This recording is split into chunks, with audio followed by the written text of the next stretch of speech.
Bambou, l'ombre, moi aussi, tu vois. Petit jardin biologique. 100% biologique.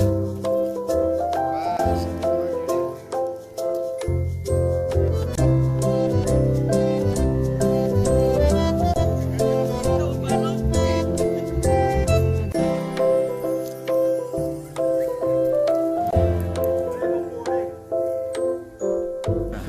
Donc aujourd'hui vous avez vu on prépare un petit champ, un petit jardin.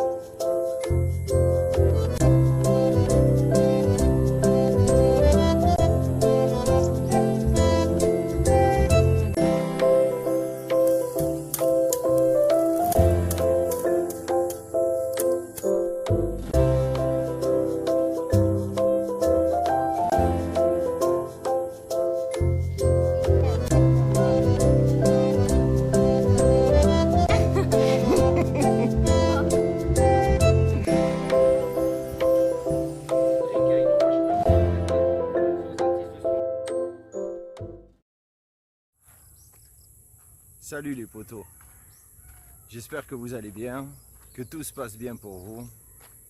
Voilà, aujourd'hui on va parler d'un petit truc, enfin on va parler de quelque chose qui me tient vraiment à cœur.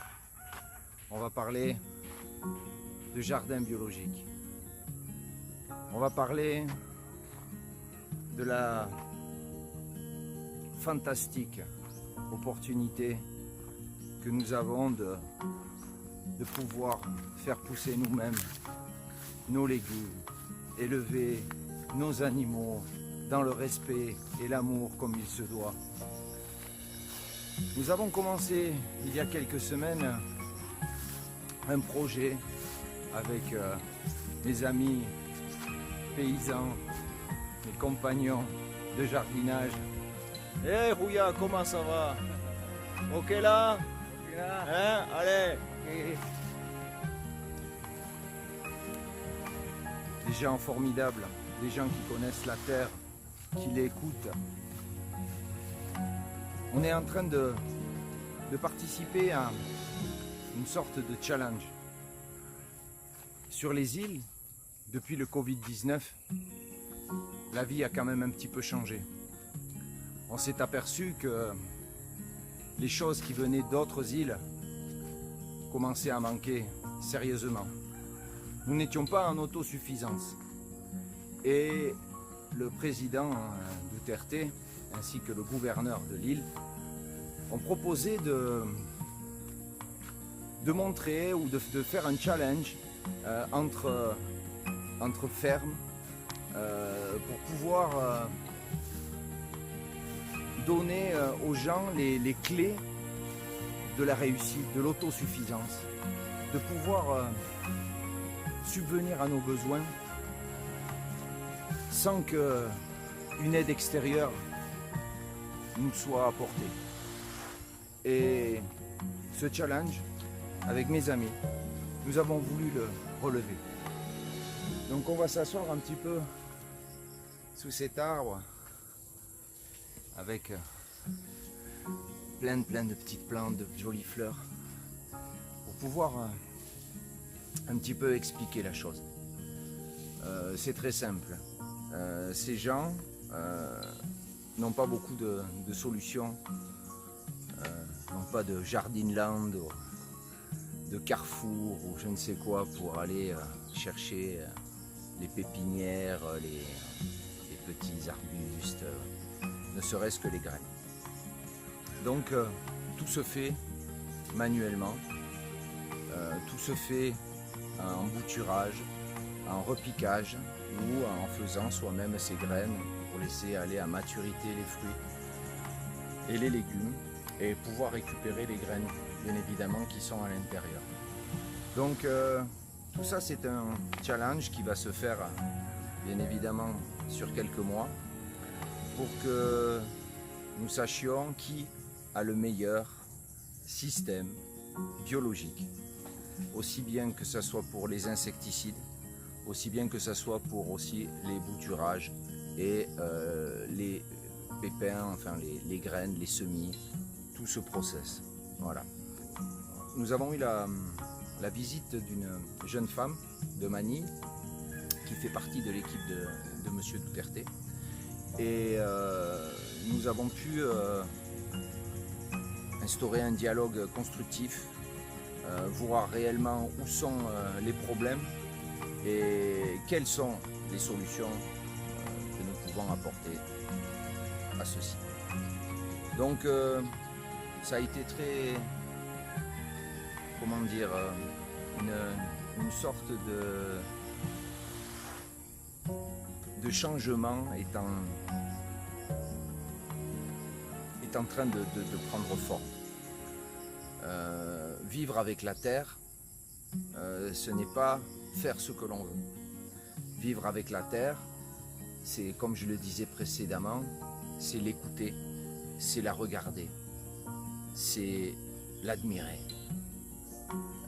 Il faut comprendre que la terre ne nous a pas attendus pour fonctionner. Donc nous sommes juste une équation supplémentaire au problème, nous les humains.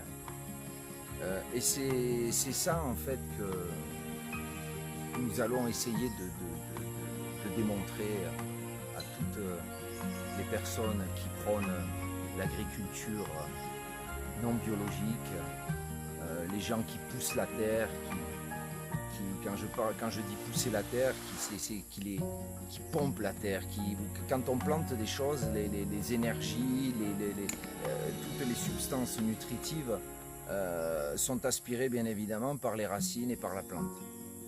Donc à un moment la terre s'appauvrit.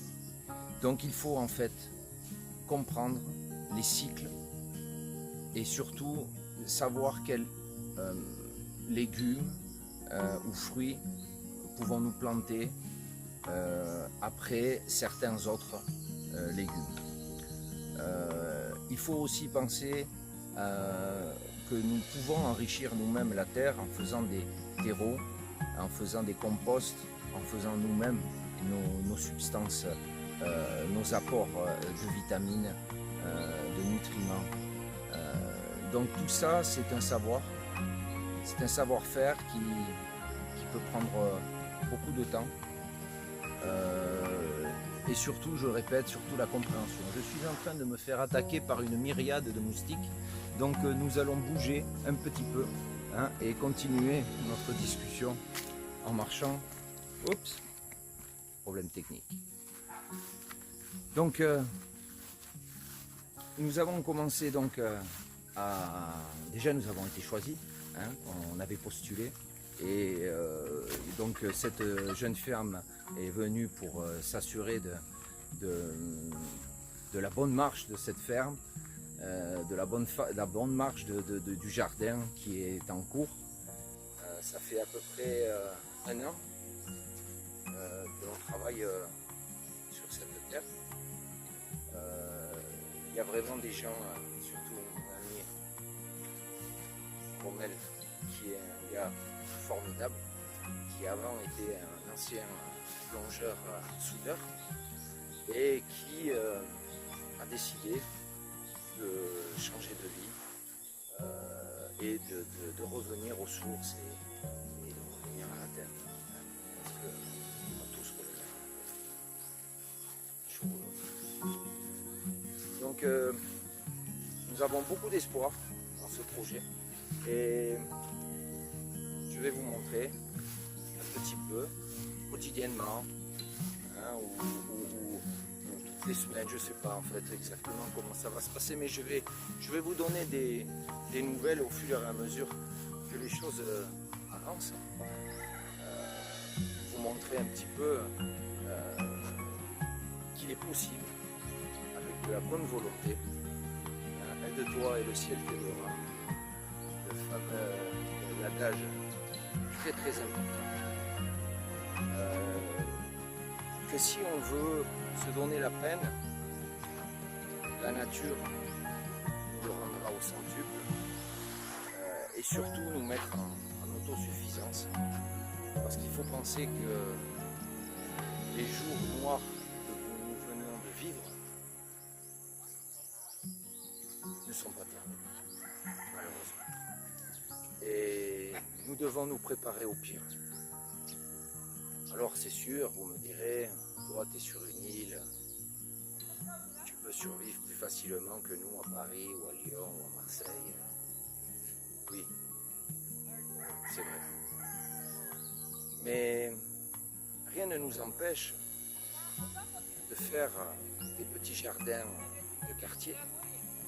Il y a des petits coins d'herbe, des petits bois, des endroits qui sont abandonnés aux mauvaises herbes et qui pourraient très bien devenir de fabuleux petits jardins.